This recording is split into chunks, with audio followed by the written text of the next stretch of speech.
Well, I don't know where it starts and where it ends. I'm stuck in a giant crowd. I cannot count the number of people stretching from the Brandenburg Gate all along to that victory column down the Strasse de Uni. That's a historic venue for demonstrations of all kinds, and it's jam-packed. I'll just tell you some of the signs I'm reading. Get out of Ukraine now.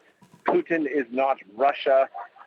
Stop the war. Slava Ukraina, which is in Russian, which means hail Ukraine. People holding up signs. One older woman who perhaps was of the age to have lived during the Second World War, I'm discussing here, holding up a fake Time magazine cover in which Putin is represented as Hitler with the mustache, saying, "Let's stop modern-day Hitler." So a whole bunch of different kinds of people, with all of them showing solidarity for Ukraine.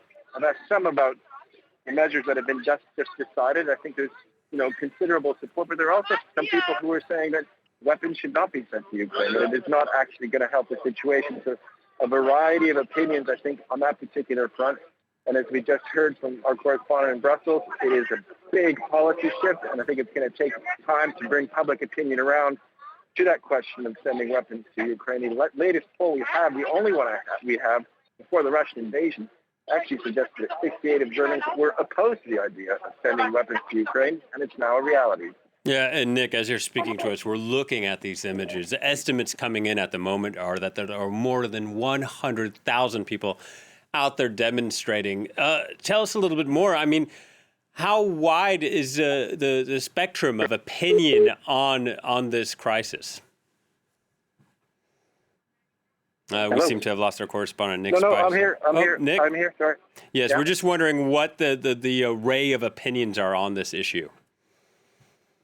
Well, I mean, as I was just saying, there are some people who, I went up to one of the sort of stands here, and there are, of course, the young socialists who are saying, okay, you've got to get out of Ukraine, but NATO's got to get out of Eastern Europe. And that's something that people on the left, the Linke party, which is in the opposition here, have been saying for decades. It's essentially an unreconstructed communist party, and they have very strong pro-Kremlin sympathies. But this invasion is just beyond the pale, even for people who are typically friendly towards Russia. But I think, as is often the case in a demonstration like this, there are as many opinions as there are people. I see a lot of families here. And undoubtedly, they're worried about the future of their kids in the new world order that Olaf Scholz has been calling for. And people of, older ages who perhaps remember the Second World War, all kinds of people. I'm seeing a lot of portraits of Putin with the Hitler mustache. I'm just telling you what I see. This seems to be a recurring theme. And this is Germany, where you don't joke about Hitler. You can't even do a Nazi salute without going to jail. The police are going by, and they are telling us, they're warning us to stay 1.5 meters apart, which absolutely none of us is doing, because we're here. I mean, the demonstrators are here to make their point. And I think respecting the coronavirus, actually, I stand corrected. Some applause. People are moving, spreading out. We're moving into the Tier Garden. This street, I don't know what TV pictures you're looking at. All right, it's surrounded by a big garden, but there you are. All right, Nick, thank you very much.